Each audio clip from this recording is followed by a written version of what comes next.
some of the tips that you've given me is amazing. I've done. I started chasing in the beginning a lot, and I had sent you some clips and stuff. You're like, yeah, that's good, and I love the way you give feedback too. It wasn't like, nah, you're fucking it up. You know, it's just like, Yeah. like, nah, just slow it down.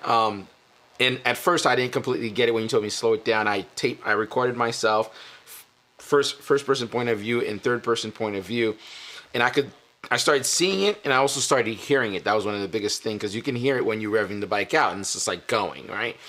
And I also looped it doing that as well. It's one of those things like, oh my God, I got to change things because things could go bad on a big bike.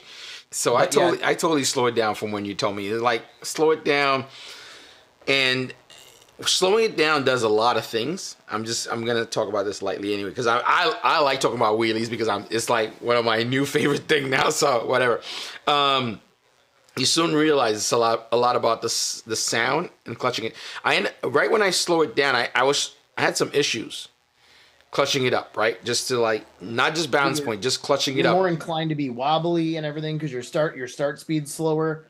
Yes. It makes it harder, but it makes it easier. It makes it easier in some ways and harder in others. You got to find that like sweet spot when you're learning. Mm-hmm. So, and plus I'm rocking knobbies on asphalt, so it shift me left or right. But I soon realized some of the biggest problems that I have early on, which I'm kind of documenting everything. Fixing my clutch, right? I ended up really adjusting it to make it snappy. I think it was a little bit more out, so I made it really snappy. I bent my rear brake out a little bit just to have a little bit more control. It is a dirt bike, so it didn't matter.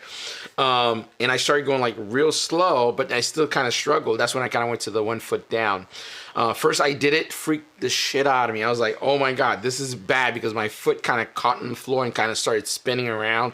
It was just really bad. Circle wheelies like that. Yeah. So it was really scary, but then I didn't give up. I ended up going on dirt. And what it did for me that really helped a lot, especially if you're trying to learn wheelies safely or something like that, I think it helps. I was able to clutch up all the way up to balance point, and I didn't feel the sinking feeling because of the fact that my foot was down. But I didn't anchor my foot down. It was basically sliding. So I kind of got used to that, and I immediately stopped. I didn't do it for too long because I shaved down one of my riding shoes completely, because I started doing it in the parking lot. I shaved it down to the sole, and I was like, wow, I can't do this.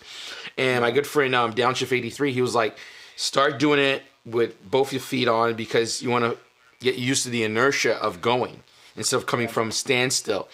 And from there, I started clutching up, but then I realized I'm closing the throttle to bring the bike down, because the scare starts to happen and you close the throttle. And what you don't want to do is clutch it out. You keep it open, and then you have to modulate the rear brake, but you're not completely closing it. It's like my explanation is like opening up a faucet and not closing it completely. Yeah. You're opening it up to burst a big burst of water, and then you close it slightly to just let it run. Basically, clutch up, balance point, and then low down the RPM, and it'll stay up to go. And then from there, you're modulating the rear brake. It's super fascinating. I'm like, I had such an amazing time just understanding it, because I like understanding things. I think I enjoy learning and understanding it more than just doing it now. And I wanted to say thank you to me sending you like, oh, here's my clip. What do you think? Or what should I change? So must have been a total pain in the ass doing that. But oh no, not at all.